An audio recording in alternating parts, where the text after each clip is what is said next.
Bonjour à tous, bienvenue dans l'aventure ludique extraordinaire. Aujourd'hui, on en a gros. Maintenant, il faut nous écouter, parce que là, on en a gros. On en a gros.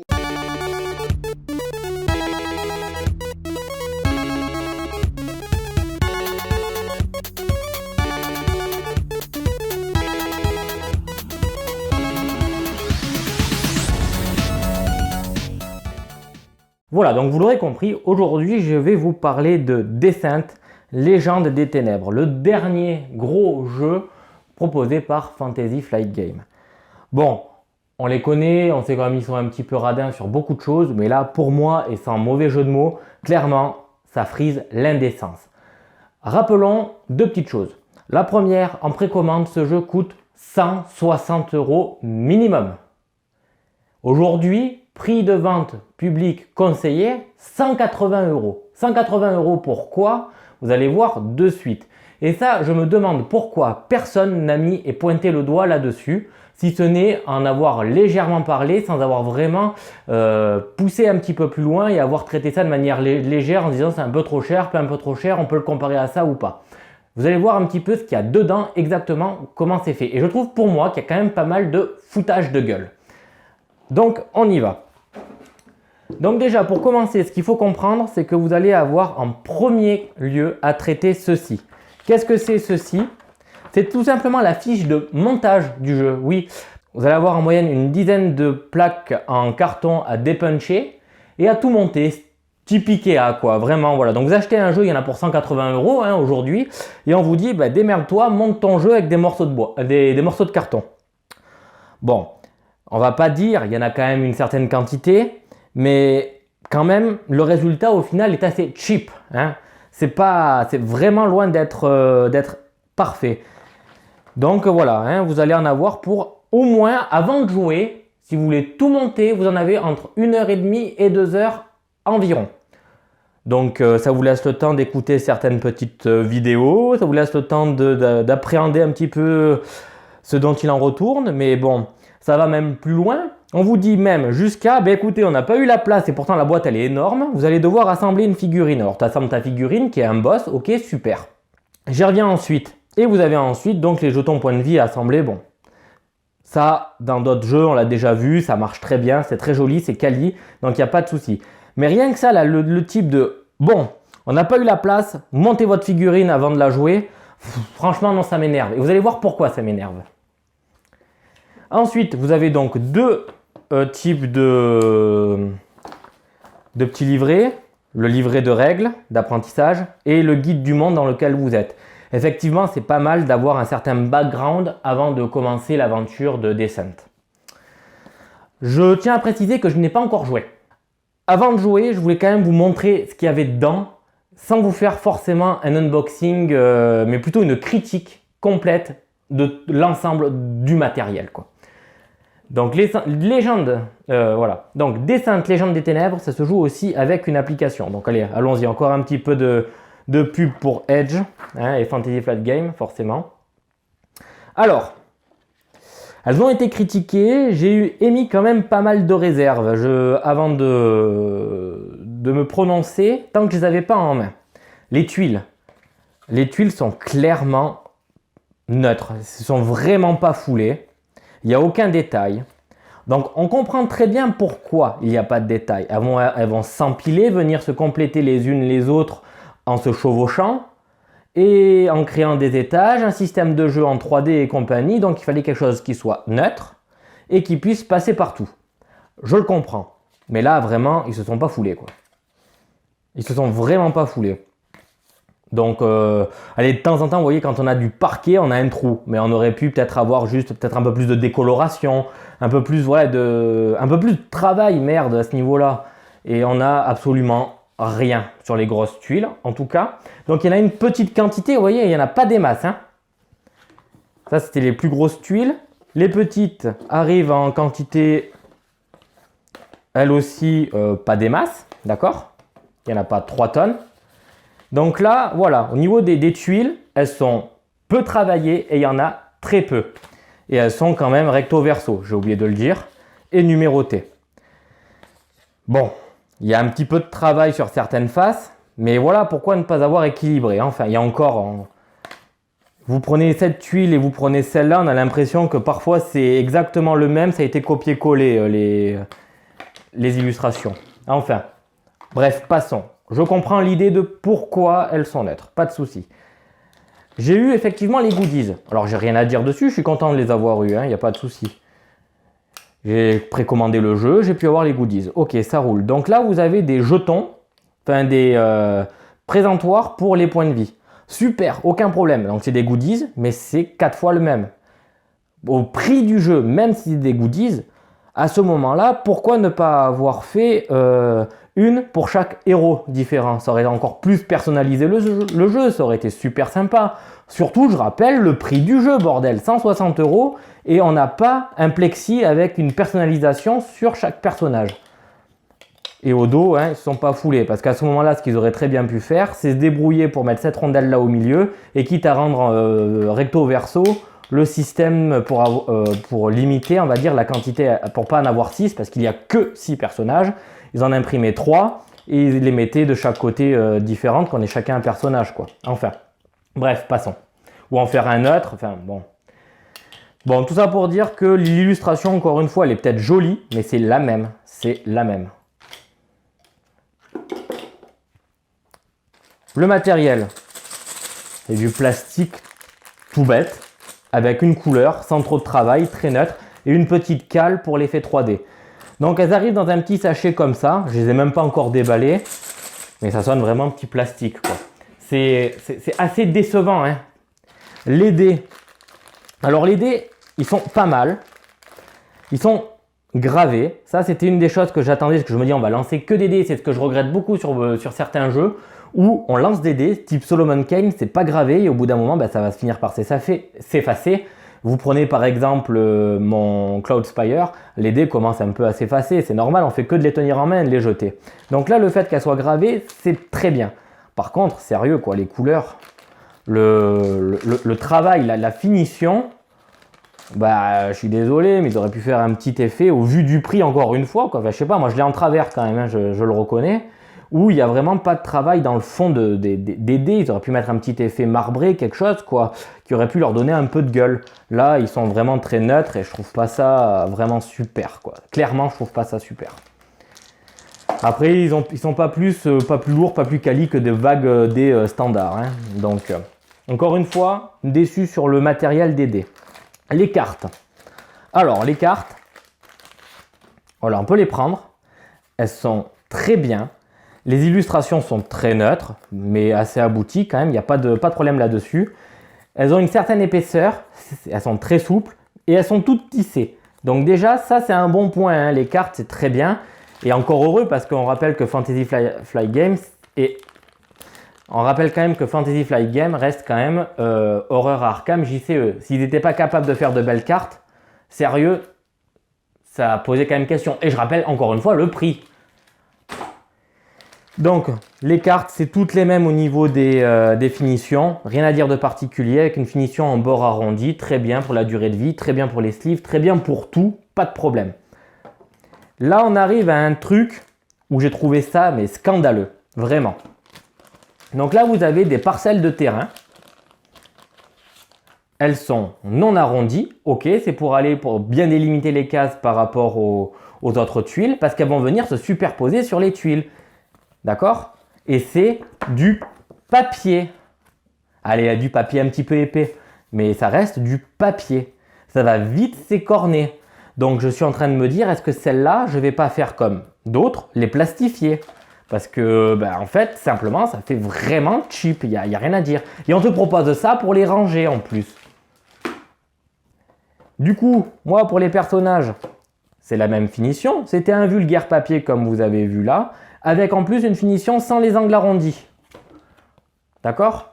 Donc je me suis dit, là je suis obligé au moins un minimum de les plastifier. Ok, elles sont recto verso, mais mince quoi, arrondir les bords pour leur éviter qu'elles s'écornent. Ça coûtait rien quoi, enfin, franchement sans déconner c'est pourri quoi, à ce niveau-là. La finition du matériel est vraiment moyenne, vu le prix, très moyenne quoi, à ce niveau-là. Les illustrations, j'ai rien à dire. Moi j'aime bien. Par contre, hein, c'était quelque chose qui était critiqué. Je ne connais pas descente 1, descente 2. D'accord. Moi, ça me convient très bien. J'arrive à me projeter dans l'univers. Je trouve ça très sympa et ça me va. Par contre, c'est le matériel où vraiment je l'ai en travers. Ensuite, alors vous voyez la quantité de matériel qu'il y a. Il y a pas mal de jetons de tout type qu'on va manipuler tout le temps sur le plateau. Et vous allez voir que il n'y a rien de donné, il n'y a rien. C'est comme ça, vas-y, jette-les dans la boîte, quoi. Donc ça m'horripile. Donc j'ai pris ma boîte là, comme ça, où il y avait ces protections de pièces, de monnaie. J'ai essayé j'ai utilisé les dernières qui me restaient pour les mettre sur les pions découvertes. Hein, et après, j'ai rempli comme je pouvais avec les autres jetons pour qu'on ait un minimum déjà de rangement dans la boîte. Et en plus, que ce soit pratique pour l'utiliser sur le jeu et sur la table. Voilà. C'est pas du tout optimisé, encore une fois. C'est juste, encore une fois, du bricolage. Pour rendre le jeu plus agréable, plus facile à installer, plus facile à manipuler. Ça, c'est les sleeves pour les cartes. Donc, les équipements qui sont recto-verso, on va devoir beaucoup les tourner. Ensuite, on arrive à ce fameux boss. Alors, voilà. Bon, on arrive à ce fameux boss dans un thermoformage. Bon. Que vous voulez, ce thermoplastique, j'ai rien à dire, c'est le même dans quasiment toutes les autres boîtes. Là, il faut le monter pour qu'on puisse avoir le boss final. Et une fois que tu l'as monté, tu fais quoi de ça? Tu en fais quoi de ça une fois que tu l'as monté? Donc c'est un personnage que tu vas te casser les pieds, à tout peindre, à faire en sorte que tout roule, à sous-coucher pour te dire que tu vas devoir le démonter. À quoi sert ça, bordel? C'est nul, c'est une très très mauvaise idée. C'est aberrant, c'est clairement aberrant. Pas content, pas content. Ensuite, au niveau des figurines. Alors, je rappelle que nous avons 40 figurines, hein, grosso merdo, d'accord? Ok, donc une fois sorti, qu'est-ce que j'ai à leur reprocher? Elles sont extrêmement légères, ça fait très cheap. Par contre, elles sont très rigides. Donc là, c'est clair qu'au niveau, on va dire, des déformations qu'on peut avoir dans certains thermoformages, etc., qu'on peut retrouver parce que le matériel est un peu souple, là, vous ne l'aurez pas. Mais par contre, ça bouge un peu, ça casse. Et va recoller de l'injecter comme ça, enfin du plastique comme ça. Et c'est creux dessous. Encore une fois, c'est pas top. Vraiment, c'est pas top. Pour le prix, c'est pas top. Et vous rajoutez sur ça le fait que, en plus, vous l'avez vu, il faut les un petit peu, bon, vous l'avez peut-être pas vu, mais vous allez peut-être l'entendre. Pour les ranger, il faut bien les clipper. Alors imaginez votre peinture qui va frotter non-stop comme ça. Ça, vraiment, ça me freine pour le peindre, le jeu. Parce que je me dis, si à chaque fois je l'écaille, ça va faire un jeu qui sera mi-peint, mi-dégueulasse, ce sera pas top. Au-delà de ça, les figurines ont une très bonne finition, il n'y a absolument rien à dire. Il y a beaucoup de détails, c'est clair. Il y a pas mal de détails, elles sont très agréables à regarder, mais encore une fois, c'est extrêmement léger, quoi. La finition est pas top. Et encore une fois, un truc que je reproche, c'est bien beau de faire des thermoformages, des figurines, ouais super, il y en a plein de toutes les couleurs, de toutes les formes. Juste, c'est pas compliqué de mettre une petite photo de qui va où. Hein, même en noir et blanc, hein, vous n'oubliez pas, hein, mettez-les en noir et blanc, il n'y a pas de souci. Ces photos-là. Comme ça, on sait qui va où. Et je sais que c'est possible parce que dans Cool Mini or Not, le Cthulhu Death Medaille, lui, il a ça pour pouvoir les ranger. Et ça n'a pas l'air de gêner pour les emboîter et pour le rangement. Je range les figurines. Et voilà, donc vous arrivez au fond de la boîte. C'est tout ce qu'il y a comme matériel, hein, grosso merdo. Ah oui, le truc super de base Fantasy Flight Game qu'on aime tous là. Ce super insert de folie où on fait rien du tout avec. Donc ça, clairement, quitte à faire. À la place de nous faire acheter du vent, autant l'enlever. Ça, c'est des super beaux plastiques. Hein. Ouais, franchement, on va ranger tout notre jeu là-dedans. Ça fait encore très très propre. Et vous voyez, au niveau du plastique, je vous ai tout sorti. Ça veut dire qu'avec tout ce que je vous ai présenté, en plastique restant globalement, il y a ça. Pour y ranger tous les jetons. C'est dégueulasse. C'est pas pratique. Et je trouve que ça nuit même au jeu, quoi. Il y a rien rien de bien pensé au niveau du rangement de cette boîte. Et vu le prix, franchement, je l'ai en travers. Je me répète, c'est clair, mais pas content là-dessus. Je continue. Donc, ils ont eu la bonne idée de se dire, allez, tu vas faire toutes tes figurines, tu vas les monter toutes, en carton, bien évidemment, et une fois que tu les as montées, tu vas les ranger là-dedans. Ah bah oui, bravo, super. Alors, on les range comme ça. Oui, c'est clair, il y a tout qui rentre dedans. Ah, ça évite de peindre. Oui, c'est pratique. Oui, c'est léger. Oui, ça se manipule bien. Je dis pas. Mais par contre, ils auraient quand même pu, ne serait-ce que proposer une présentation de comment ranger à l'intérieur pour abîmer le moins possible son matériel. Ou alors pour faciliter les mises en place. Là, encore une fois, on nous fait acheter du vent avec ces cartons sur le côté qui servent à rien. Vous voyez, tout ça, là, c'est de la place de perdu. Et, comble du tout, ceci, c'est un goodies. Il vous rappelle personne, lui? Eh oui, en goodies, on vous met celui-là, ce personnage qui semble être le boss, on vous le met tout monté, sous-couché, avec un vieil effet dégueulasse Sundrop. Ça change absolument rien au problème, d'autant plus qu'on voit encore comment c'est emboîté, c'est assez mal fini. Bref, encore une fois, c'est un goodies, j'ai pas à me plaindre, je l'ai eu, ça roule, mais ça sert à quoi de l'envoyer sous forme de goodies, sachant qu'on a déjà celui-là à gérer. Ça veut dire quoi? Ça veut dire que parce que j'ai celui-là, je le monte pas, je mets tout à la poubelle. Je sais pas quoi faire de ça. Je sais pas quoi en faire. Ça me frustre parce que j'ai un truc qui est en trop, en double, et en plus qui me sert à rien ici ou là. Et c'est pareil, une fois que je l'ai monté ma figurine, j'ai rien pour la ranger. Je fais quoi? Je la prends, je la mets dedans comme j'ai fait là en fait, et puis super. Donc tu t'es cassé les pieds à tout bien la peindre pour la jeter vaguement comme ça. Alors vous allez me dire, ouais c'est un goodies, t'as pas râlé. Je râle pas, je râle pour ça. Ça. Ou le fait que ce soit tout dupliqué. Ça m'énerve. Et encore une fois, je la peins, je la prends, je la lance dedans. Voilà, et puis Advienne que pourra, peut-être qu'elle s'en sortira sans s'écailler, peut-être qu'elle s'en sortira pas. Bon. Ensuite, je continue. Ça reste un plastique qui est extrêmement léger. Bon, c'est rigide quand même. Ça peut pas trop se déformer. Mais à la moindre excès de torsion, ça pète. C'est clair, ça va péter. Voilà. Donc, c'est extrêmement léger. C'est pour moi pas super bien abouti au niveau du matériel. Et juste à titre comparatif, vous voyez tout ce que je vous ai présenté là, aujourd'hui vous coûte 180 € avec une application. Alors ok, j'ai pas encore joué, je ne sais pas du tout ce que donne le jeu, mais j'espère qu'il y aura des gros effets waouh.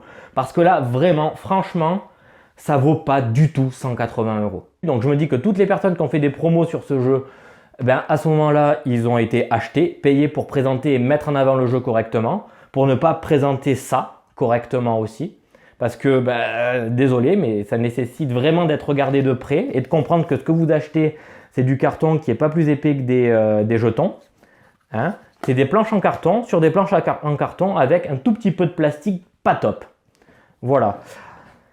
Les dés ne sont pas plus aboutis que ça. Et maintenant, j'espère que le système de jeu va vraiment décoiffer parce que là, pour le coup, ça ne vaut pas 180 € aujourd'hui. Clairement pas. Goodies ou pas goodies, hein, qu'importe. Parce que quand on arrive à zéro rangement, qu'on doit se rajouter du matériel pour trier son matériel, pour bien l'organiser, bien le ranger, qu'en plus au niveau des finitions, ils ne sont pas fichus de faire, comme je vous ai dit, d'arrondir les angles pour pouvoir avoir une meilleure durée de vie de ces cartes qu'on va passer notre temps à retourner, ou tout simplement même les faire plus épaisses, parce que je vous dis c'est du papier, c'est pour ça que je les ai plastifiées. Et tout ça pour revenir sur un point que j'ai pas pu aborder là, je vous disais il y a 2 secondes. Si on prend à titre comparatif plusieurs jeux, de chez Fantasy Flight Games, qu'importe, vous prenez les Demeures de l'épouvante, vous comparez un matériel égal avec l'application, les Demeures de l'épouvante c'est juste 2 fois moins cher. Vous en avez pour 90 €. Vous avez 30 figurines, vous avez à la place d'avoir du carton comme ça, vous avez beaucoup de plastique qui s'emboîte, c'est très bien fait, il y a une tonne de matériel aussi. Je continue à titre de comparaison, prenons le Seigneur des Anneaux, Voyage en Terre du Milieu. Vous allez avoir une trentaine de figurines aussi, vous allez avoir une tonne de matériel, vous allez avoir des tuiles, des cartes, pareil, 90 € aujourd'hui. Pas 180, et il y a une application aussi. Ça veut dire quoi? Ça veut dire que l'application, elle toute seule, pour moi, hein, parce que qu'on vienne pas me dire que ce carton-là, il coûte énormément d'argent, quoi. S'il coûtait si cher que ça, ils auraient fait des figurines, ça leur serait revenu moins cher, vous croyez pas? Parce que, je suis désolé, mais quand on te dit que tu dois passer 2 heures pour assembler ton vieux dragon, alors on te le vend, hein, ton dragon. Ah ouais, il y a un gros dragon à assembler et tout. Et le dragon, au final, c'est ça. Hein. Le dragon, c'est ça à la fin. Vous avez 2 pauvres bras, un truc qui bouge dans tous les sens et une paire d'ailes. Hein. La finition au niveau du squelette, etc. Bon, ça laisse un peu à désirer quand même, vous trouvez pas? 180 €, est-ce que c'est pas vraiment beaucoup trop abusé, quoi?